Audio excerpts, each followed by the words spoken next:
भाई SSC CPO का physical हो और इस फिज़िकल में किसी भी प्रकार की गड़बड़ी ना हो, इस चीज़ को आप कभी भी एक्सेप्ट मत करना। ये एक ऐसा एग्ज़ाम है जिसमें इतनी ज़्यादा गड़बड़ियाँ होती हैं, इतनी ज़्यादा गड़बड़ियाँ होती हैं, चाहे वो रिटर्न हो, चाहे वो रिज़ल्ट हो, चाहे वो फिज़िकल हो, चाहे वो फिज़िकल हो कंडक्ट करवाना हो। मतलब हर एक स्टेप में बच्चे का खून ये लोग सुखा देते हैं। और यही सेंट्रल आर्म पुलिस फोर्सेस जब अपनी भर्तियां कंडक्ट करवाती हैं, जब अपने सेंटर्स पर भर्तियां कंडक्ट करवाती हैं, ये इतनी बढ़िया तरीके से भर्ती कंडक्ट करवाते हैं। बट जब बात एसएससी सीपीओ की आती है, इनकी हवा निकल जाती है। अपनी तरफ से एक पैसे का भी ये लोग एफर्ट नहीं लगाते। मैं इस चीज़ को 21 तारीख को बोलना चाह रहा था, पर मैंने अपना मुंह बंद करके रखा था, क्योंकि मेरे बहुत सारे दोस्त हैं जो कि सेंट्रल आर्म पुलिस फोर्सेस में हैं, और मेरी इस वीडियो को देखने के बाद वो लोग बहुत चिढ़ेंगे। मेरे बहुत सारे स्टूडेंट हैं जो कि आज सेंट्रल आर्म पुलिस फोर्सेस में इंस्पेक्टर हैं, सब इंस्पेक्टर हैं। बट जब मैंने उनसे भी बात करी, मैंने उनसे डिस्कस करा इस विषय के बारे में कि जो रेवाड़ी वाले सेंटर पे जो ये घटना हुई है, उसके बाद इतने सारे कैंडिडेट्स ने मेरे को मैसेज करे कि भैया हमारे साथ ये हुआ, ये हुआ, ये हुआ, ये हुआ, ये डिस्पेंसरी हुई। और उन चीज़ों को जब मैंने अपनी तरफ से वेरीफाई करा, तो यार मैं इस बिहेवियर को देख करके बहुत ज़्यादा डिसअपॉइंटेड हूँ। ये कैसा बिहेवियर तुम लोगों ने बच्चों के साथ करा? अगर उस बच्चे का physical up to the mark नहीं था, उसको लात मार के निकालते वहाँ से, सेंटर से बाहर, मैं उस चीज़ को एक्सेप्ट करता। पर तुमने जब प्रोसेस ही वहाँ पर सही तरीके से नहीं करा, तो बच्चों के ऊपर हम किस तरीके से उंगली उठाएं? और एक भाई साहब बैठे हुए हैं यूट्यूब में, वैसे मैं किसी के ऊपर पॉइंट आउट नहीं करता क्योंकि मेरी वीडियो बहुत लोगों को चुप जाती है। एक भाई साहब बैठे हैं, वो लड़कियों के ऊपर टिप्पणी कर रहे हैं, लड़कों के ऊपर टिप्पणी कर रहे हैं कि यार जिसका फिजिकल नहीं निकला उसने मेहनत ही नहीं करी थी, ये लोग आलसी हैं, ये लोग प्रैक्टिस नहीं करते हैं। अरे भाई, लड़कियां जो सर्विस में हैं, सेंट्रल आर्म्ड पुलिस फोर्सेस में एसएससी जीडी के थ्रू 2-2 साल से नौकरियां कर रही हैं, उन्होंने अपनी ट्रेनिंग कंप्लीट कर दी, उनके वहाँ पे माइक्रो सेकंड से वो लोग बाहर हुई हैं। और क्यों बाहर हुई हैं वो पूरा का पूरा चीज़ मैं आपको समझाता हूँ। तो सबसे पहले मैं इन क्रिएटर्स को कहना चाहता हूँ कि भाई तुम अगर बच्चों को सपोर्ट नहीं कर सकते ना, तो बच्चों के खिलाफ फालतू बातें मत किया करो। तुम लोगों ने नौकरी पा ली है तो तुम लोग अपने आप को नौकरी पा करके सोचते हो कि हम ही सबसे बड़े महान हैं, पर ये चीज़, ऐसा behaviour I will not accept it. और अगर तुम किसी के लिए अच्छा नहीं कह सकते तो भाई बुरा भी मत कहो। तुम नहीं थे उस जगह पर, तुमको नहीं पता कि बच्चों के साथ क्या हुआ था, तो बच्चों के लिए बुरा मत कहना। मैं किसी का नाम नहीं ले रहा हूँ, कसम से मेरे को इतना गुस्सा आ रखा है ऐसे लोगों को देख करके। मेरा बीपी कभी बढ़ता नहीं है, पर मैं इन चीज़ों को देख करके बहुत ज़्यादा दुखद हूँ। मेरी आत्मा बहुत ज़्यादा परेशान हो रही है इस चीज़ को देख करके, क्योंकि मेरे को पता है भाई कितनी मेहनत लगती है इस चीज़ तक को, इस फिजिकल प्रोसेस तक पहुँचने के लिए। तुमने अपने टाइम पर बिना आरएफआईडी सिस्टम के उससे कर दिया, तो तुम अपने आप को चौड़ा हो रहे हो, चौड़ा समझ रहे हो कि हम ही ये सबसे बड़े तुर्रम खा।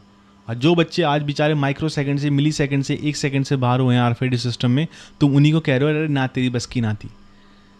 ये नौटंकी मत करना, तुम चाहे जो भी हो, ये नौटंकी मत करना बच्चों के साथ। मैं पहले ही बता रहा हूँ, जब तक तुमको मैटर पता ना हो, अपना मुंह और अपनी जबान बंद करके रखना। अब सुनो पूरी की पूरी घटना क्या हुई थी, अब जरा अच्छे से बात करते हैं। भाई सारे का सारा मैं लेकर के आया हूँ। सबसे पहली भाई, ये रेवाड़ी वाला सेंटर था। इस रेवाड़ी वाले सेंटर की आपने वीडियो भी देखी होगी। एक सिस्टर है हमारी, इनसाइट समथिंग इस नाम से उनका चैनल है। उन सिस्टर का भी साइड से फिजिकल रहा होगा यहाँ पे, तो उन्होंने अपने फिजिकल का एक्सपीरियंस शेयर करा था। और बहुत सारी लड़कियाँ थी, 5-10 लड़कियाँ थी वहाँ पे जो कि वीडियो में थी। वो ब्रेव लड़कियाँ थी जिन्होंने उस बात को बताया। ठीक है, मैंने ये वाली वीडियो 21 तारीख को ही देख ली थी, जब ये फिजिकल जिस दिन हुआ था। पर मैं इसके ऊपर वीडियो बनाना नहीं चाह रहा था, क्योंकि मैंने को लगा कि क्या पता ये लोग ही इशू बना रहे होंगे, जैसा कि हम लोग सोचते हैं, जैसा हर कोई सोचता है। पर जब मैंने इस चीज़ को क्रॉस वेरिफिकेशन करा, तो हाँ, वहाँ पे गलती हुई थी। क्या हुआ था, 1600 मीटर तो रनिंग भाई सबसे पहले इन्होंने वहाँ पे लड़कियों को बारिश में करवाया। ठीक है, ऐसी भी क्या जल्दबाजी पड़ रही थी भाई कि लड़कियों को तुमको बारिश में रनिंग करवानी थी। अब कुछ लोग कमेंट सेक्शन में आकर कहेंगे कि भाई सेंट्रल आर्म पुलिस फोर्सेस की नौकरी करने के लिए जा रहे हो, सीआरपीएफ में जाओगे तो बारिश में ही तो रहोगे। ऐसा नहीं है भाई, लोगों की ज़िंदगियाँ टिकी होती हैं इस फिज़िकल के ऊपर। लोग बेचारे 3-3 साल से, मैं ऐसे ऐसे लोगों को जानता हूँ जो कि 3-3 साल से फिज़िकल की तैयारी कर रहे हैं। ठीक है, 3-3 बार पेपर निकाल रहा है, कोई बेचारा मेडिकल में बाहर है, कोई मेरिट आउट हो रखा है, तो उसके लिए तो ये सब कुछ है।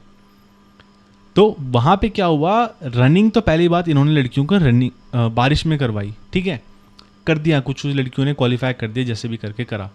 चिकनी मिट्टी थी, बहुत दिक्कतें वहाँ पर हुई। दूसरी चीज़, भाई इन्होंने वहाँ पे क्या करा, जो 100 मीटर की रनिंग थी, 100 मीटर की रनिंग इन्होंने इंक्लिनेशन रोड पे कराई लड़कियों को। अगर 1 डिग्री का भी इंक्लिनेशन है तो वो एक्सेप्टेबल नहीं है as per the rules and norms.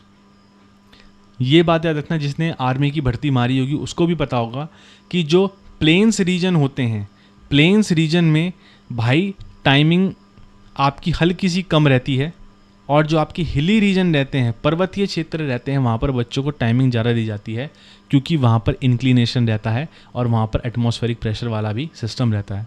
ज़रा डीप में मैं नहीं जाऊँगा। इन्होंने वहाँ पर लड़कियों को 100 मीटर की रनिंग थी, RFID सिस्टम से करवाई, कोई दिक्कत नहीं, पर इंक्लिनेशन वहाँ पर रोड थी। भाई 90% लड़कियाँ वहाँ पर बाहर हुई हैं, और बहुत सारी लड़कियाँ ऐसी हुई जो कि सर्विस में थी, नौकरी कर रही हैं, फिज़िकली वो फिट हैं, ट्रेनिंग अपनी काट चुकी हैं। तो ये घटना वहाँ पर हुई है और ये बहुत बेकार घटना हुई है, ठीक है। दूसरा, चेस्ट मेजरमेंट में भाई इन लोगों ने जो अपनी मशीन लगा रखी है उसमें भी काफ़ी एरर आ रहे हैं।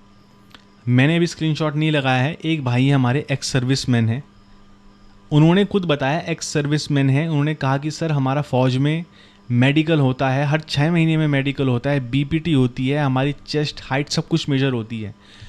मेरा फ़ौज में मेजरमेंट बिल्कुल सही आता है, वहाँ पर मशीन में जा कर के मेरा मेजरमेंट एरर आया। ऑल दो उनका पास हो गया था शायद से, पर मशीन में एरर्स वहाँ पर आ रहे हैं। तीसरा, गोरखपुर के सेंटर में 80% लड़कियाँ 100 मीटर की रेस में बाहर हुई हैं। तो 100 मीटर की रेस लड़कियों अपनी अच्छे से बना करके चलना। 100 मीटर में आपको बहुत अच्छे से दौड़ना है और कोशिश करना कि कोई किसी के आगे मत आना और ओवरलैप मत करना किसी को। आपका कंपटीशन आपके साथ वाला नहीं है, आपका कंपटीशन वो टाइमिंग है, वो सिस्टम है जिससे आप लड़ रहे हो। यहाँ पर देख लो, ये डायरेक्ट एक कमेंट है जो कि डाल लगा था, Prayagraj ITBP centre is very bad condition, pits mud, pit है, मड है, वहाँ पे मिट्टी हो रखी है। 26 लड़कियों ने क्वालिफाई करा है 156 में से। कोई प्रॉपर अरेंजमेंट वहाँ पर नहीं है। हर जो लड़की वहाँ पर बाहर हुई है माइक्रो सेकंड से हुई। कोई भी विद्यार्थियों के सिचुएशन को नहीं समझ रहा। इनके जो सपने थे, इनकी जो उम्मीदें थी, सारी की सारी शटर्ड हो गई। आप में से अगर कोई ऐसा व्यक्ति है जिसका फिजिकल क्वालिफाई हुआ है, तो भाई ये आपकी जिम्मेदारी भी बनती है कि आप इस इशू के ऊपर बात उठाओ। और ये इशू आज का इशू नहीं है, ये इशू हर बार का इशू है। मैं आपको बताता हूँ, डेटा के साथ, फैक्ट के साथ आपको बताऊँगा। 2024 का जो आपका SSC CPU है, जो कि लगभग आपका 1 साल 7 महीने लगभग खिंचा था। 1 साल 7 महीने के करीबन लगभग ये आपका खिंचा था ज्वाइनिंग तक। ये पता है क्यों खिंचा था? सिर्फ और सिर्फ हाइट की वजह से। सिर्फ और सिर्फ हाइट की वजह से। लोग कह रहे थे कि कुछ CAPF के पर्सनल है, उन्होंने केस ठोक दिया है कि उनको प्रमोशन नहीं मिल रहा है। वो एक अलग मैटर था, वो एक बहुत अलग मैटर था। उसका SSC CPO से कोई लेना देना नहीं था, रत्ती भर का भी लेना देना नहीं था।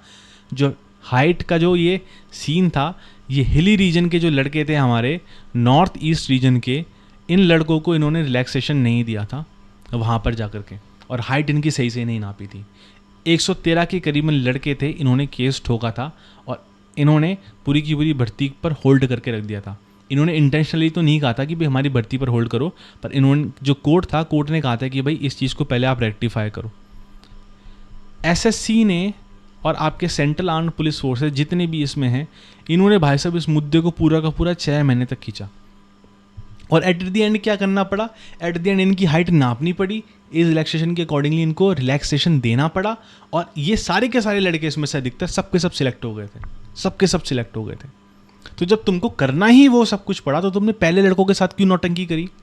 जब वो अपना हिल सर्टिफिकेट लेकर के आ रखे थे, जब वो अपने सारे दस्तावेज लेकर के आ रखे थे, तुमने लड़कों को ट्रिगर क्यों करा, पोक क्यों करा? और नॉर्थ ईस्ट वालों ने मार दिया कोर्ट केस। यहाँ पर भी देखो कितनी सारी डिस्पेंसरी हुई। अभी तुम देखते हो 28, 29, 30, 31 तारीख तक फिजिकल जो पोस्टपोन हो रखे हैं वो जाएंगे, देखते रहना कितनी सारी डिस्पेंसरी आएगी। तीसरी चीज़, सबसे इंपॉर्टेंट चीज़, भाई किसी किसी सेंटर में पासिंग स्लिप दे रहे हैं पूरी की पूरी, और किसी किसी सेंटर में पासिंग स्लिप नहीं दे रहे हैं। अब ये क्या बात हुई? अब उस बच्चे को कैसे पता चलेगा कि वो पास है या नहीं है? भाई SSC और सेंट्रल आर्म्ड पुलिस फोर्सेस के ऊपर इस विषय में हम बिल्कुल भी ट्रस्ट नहीं कर सकते। आप बोलोगे कि भैया आप कैसे बोल रहे हो, पर मैं आपको बिल्कुल सही बात बता रहा हूँ। 2024 में भाई साहब इन लोगों ने क्या करा, BSF ने ही, BSF नोडल एजेंसी थी, इन्होंने क्या करा, जो प्रेफरेंस लिस्ट होती है, प्रेफरेंस लिस्ट आप अपनी पहली प्रेफरेंस डाल रहे हो, मान लो दिल्ली पुलिस को आप अपनी पहली प्रेफरेंस बना रहे हो, उसके बाद अपनी CISF बनाई। इन्होंने भाई साहब लड़कों की प्रेफरेंस लिस्ट ही पूरी की पूरी ख़राब कर दी। जो लड़के, मेरे को पता है भाई, रिकॉर्ड मेरे पास है, जो लड़के CISF के लिए सिलेक्ट हो रखे थे ना, उन लड़कों को इन्होंने BSF में डाल दिया। प्रॉपर क्लियर, जो CISF के लिए थे, कट ऑफ से भी 4-5 मार्क्स एक्स्ट्रा उनको उन्होंने CISF में जाना था, उसको उन्होंने BSF में डाल दिया।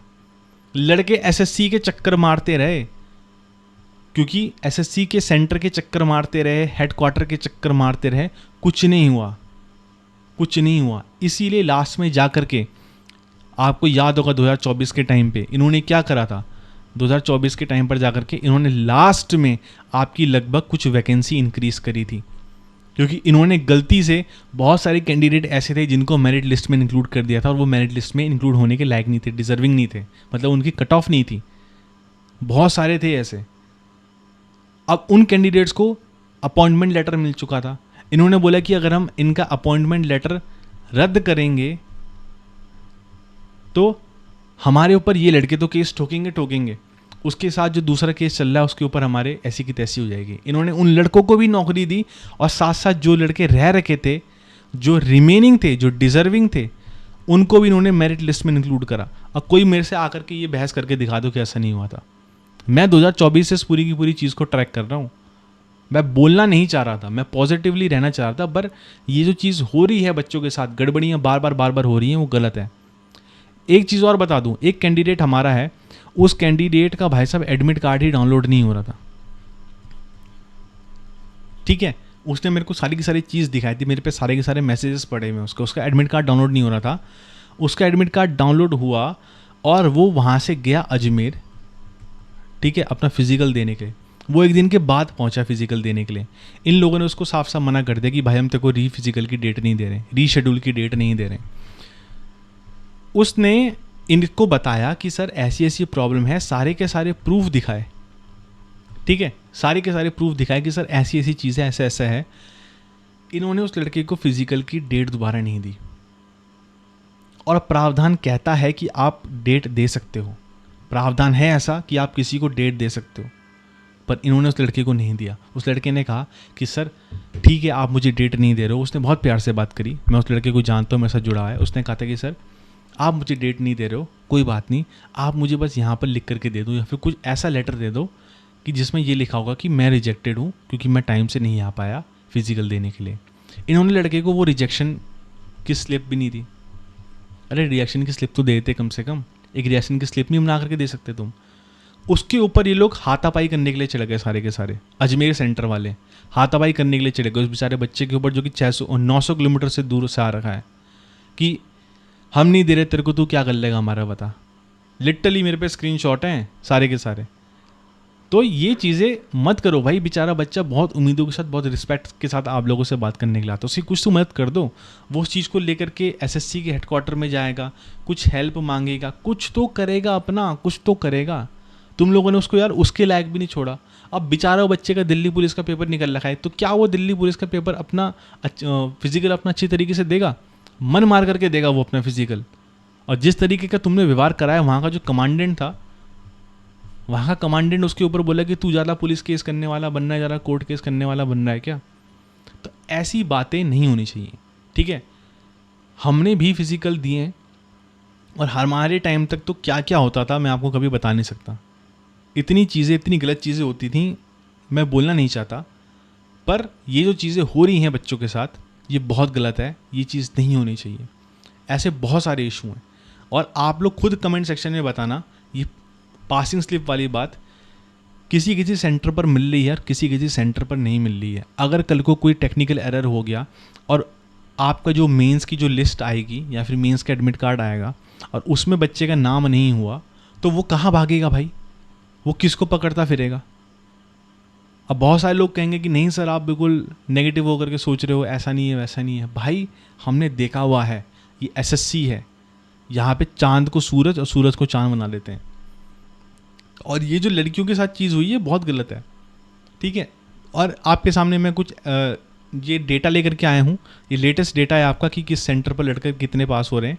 आप खुद दे सकते हो। सीमा नगर में भाई 190 में से 70 लड़के पास हुए। BHL हरिद्वार में 270 में से लगभग 131 लड़के पास हुए। SSB गोरखपुर में 261 लड़के आए थे और 142 पास हुए हैं। छावला में अच्छा रेशियो रहा है, 315% थे, 182 पास हुए हैं। ITBP प्रयागराज में 314% थे, 139 आपके पास हुए हैं। और सबसे कम रेशियो जो आपको देखने के लिए मिला है इस बार, वो है आपका बेंगलोर का जो सेंटर है, यहाँ पे बहुत कम आपको रेशियो देखने के लिए मिला है। तो यार मैं तो इस चीज़ को देख करके बहुत डिसहार्टेंड हूँ। बहुत सारी चीज़ें हैं, मैं ज़्यादा खींचना नहीं चाह रहा क्योंकि आप लोग कहोगे कि भैया आप नेगेटिव बात कर रहे हो, पर यार किसी की मेहनत, किसी का सपना, इस देश में वैसे भी सरकारी नौकरियाँ नहीं है, क्या हाल चल रहा है इस देश का आप लोगों को पता है। और ऐसी परिस्थिति में कोई बेचारा बच्चा इतना दूर ट्रैवल करके आ रहा है, सर्विस वाले लड़के हैं वो छुट्टी लेकर के आ रहे हैं, अपने CHSM से लड़ करके आ रहे हैं, उनको छुट्टियाँ नहीं मिल रही है, वो बेचारे आ रहे हैं कैसे कैसे करके, फिजिकल रीशेड्यूल हो जा रहा है, कोई सपोर्ट नहीं मिल रहा है, कोई खाना पानी वहाँ पर की व्यवस्था नहीं है वहाँ पे। ठीक है, किसी किसी सेंटर में अच्छा है, मैं ये नहीं कहता कि सब सेंटर बुरे हैं, किसी किसी सेंटर में बहुत अच्छी व्यवस्था है, पर आप लोगों को मैं कहूँगा कि अपने साथ अपना खाने पीने का सामान, चिप्स, कुरकुरे, बिस्किट जो रहते हैं, रेडीमेड केक्स टाइप के रहते हैं, वो लेकर के जाना। आराम से अपना खाओ पियो, ज़रा टेंशन मत लेना, जो होगा वहाँ पे देखी जाएगी। दूसरी बात, वॉच की बात कर रहे थे कि वॉच अलाउड है या नहीं है। वॉच का भाई मैं आपको बता दूं कि आपके एडमिट कार्ड में लिखा हुआ है कि वॉच अलाउड नहीं है, बट वॉच के लिए वहाँ पे कोई ऐसा आपको मना नहीं कर रहा है। आप वॉच पहन करके रखना, ठीक है, वॉच आप लोग अपनी पहन करके रखना। अगर आपको कहते हैं कि भाई वॉच उतार दे तो वॉच उतार देना, ठीक है, बट वॉच पहन करके रखना या फिर वॉच अपनी जेब में रखना, फिजिकल जैसी होने वाला को निकाल देना। जब वो कहेंगे कि भाई निकालो, चुपचाप से निकाल देना, बहस मत करना, ठीक है, क्योंकि किसी की खुंदस चढ़ गई तो आपके साथ खेल खेल सकता है, और जितना आप स्मूथली लेकर के चलेंगे प्रोसेस को, उतना ही आपके लिए बेटर रहेगा। बाकी किस किस के साथ ये दिक्कतें हुई हैं वो बता सकता है। जिनका निकल रहा है भाई, बहुत बहुत कॉन्ग्रेचुलेशन। मेंस की अब तैयारी करना, मेंस में आप लोगों को पूरा का पूरा अपना जी जान लगाना है, ठीक है। मेंस की स्ट्रेटेजी के ऊपर वीडियो बताऊंगा कि कैसे मैंने अपने टाइम पर कॉलेज की स्टडीज़ के साथ साथ, मतलब मास्टर्स की स्टडीज़ के साथ साथ, और अपने CPU में काफ़ी अच्छे खासे मार्क्स स्कोर करे थे। वैसे इस टाइम पे स्कोर करना काफ़ी मुश्किल होगा मेंस में अच्छे खासे मार्क्स, बट कोशिश तो हमें करनी है, ठीक है। तो so this is it my dear friends. ये इशू था जो कि मैं उठाना चाह रहा था, और आप लोगों के भी कमेंट आ रहे थे, तो मैंने इस इशू के ऊपर पूरी की पूरी बात करी है। आपके क्या क्या इशू रहे, क्या क्या एक्सपीरियंसेस रहेंगे, आप लोग कमेंट सेक्शन पर ज़रूर बताना, ताकि हम इन चीज़ों को भी रेक्टिफाई करें। इन लोगों को बताना ज़रूरी है कि आप लोग गलत कर रहे हो बच्चों के साथ।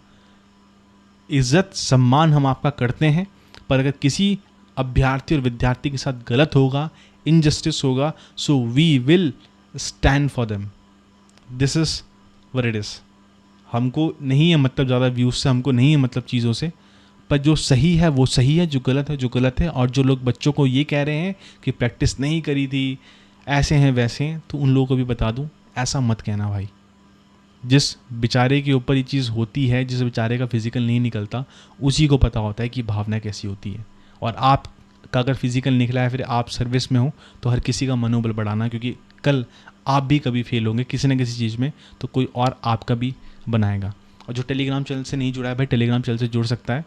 हमारी कम्युनिटी बहुत स्मूथ कम्युनिटी है, नेगेटिव लोगों को हम अपने चैनल पर नहीं रखते हैं। कोई अगर कियोस क्रिएट करता है उसको हम ऑन द स्पॉट वहाँ से निकाल लेते हैं। और जो भी आप लोगों को कम्युनिकेशन करना है, आपका फिजिकल है किसी आगे का, वहाँ पर आप कमेंट सेक्शन में डाल सकते हैं और आप लोग अपना कम्युनिकेट कर सकते हैं। Have a nice day, bye bye, जय हिंद।